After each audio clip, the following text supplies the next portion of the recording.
महोदय, बोर्ड को अपने अब तक के जीवन में अनेक उतार चढ़ाव देखने पड़े हैं और मैं यह नहीं कह सकती कि उसने जो काम हाथ में लिए हैं उन सब में वह सभी समय और समान रूप से सफल रहा है। हाँ, मैं यह अवश्य कह सकती हूँ कि इसकी स्थापना के बाद से जहाँ समाज कल्याण का काम और कार्यक्षेत्र बहुत बढ़ गया है, वहीं स्वयंसेवी संगठनों के इस दिशा में प्रयास में शिथिलता आई है और लोगों में केंद्रीय सहायता के बिना भी काम उत्साहपूर्वक करते रहने की भावना में कमी देखने को मिलती है। इससे पूर्व शैक्षिक कार्य का मतलब यह होता था कि आप किसी काम की जिम्मेवारी अकेले ही उठाएं और जिन लोगों को अपने साथ ले सकते हों लेकर काम में जुट जाएं।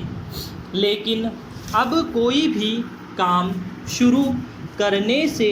पूर्व पहला प्रश्न यह होता है कि हमें सरकार से कितनी वित्तीय सहायता मिलेगी, कितनी भूमि आवासीय सुविधा या अन्य सहायता उपलब्ध होगी। यह दुखद स्थिति है क्योंकि यद्यपि मेरा यह विश्वास है कि सरकार को नए या चालू कार्यक्रमों के लिए सहायता देनी चाहिए, फिर भी यह बड़े दुख की बात होगी कि सरकार के साधनों पर जो पहले ही से सीमित और अल्प हैं निर्भर रहा जाए तथा स्वावलंबन की आदत को छोड़ दिया जाए। पैरा, भारत में अधिकांश लोग भी अधिकार वंचित हैं, इसलिए अगर आप ऐसे लोगों में एक छोटे से ग्रुप को चुन लेते हैं तो आप अधिक गहराई से कुछ नहीं कर पाएंगे तथा इससे आम स्तर में कोई सुधार नहीं हो पाएगा।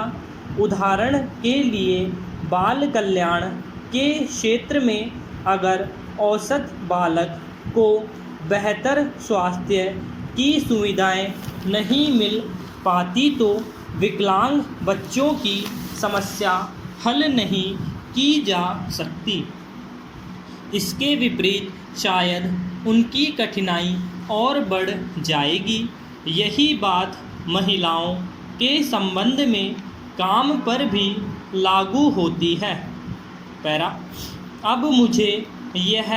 कहते हुए अफसोस है कि यद्यपि श्रीमती वृद्धप्पन कृपापूर्वक मुझे सभी रिपोर्ट भेजती रहती है और मेरे संपर्क में रहने की कोशिश करती है, फिर भी मैं यह वास्तव में नहीं कह सकती कि मुझे बोर्ड के सभी कामों की पूरी जानकारी है। लेकिन यह जानकर मुझे बहुत प्रसन्नता हुई कि बोर्ड को जितना पैसा दिया गया था वह सभी काम में लग गया है और आशा है कि उसका सही उपयोग किया जा रहा है।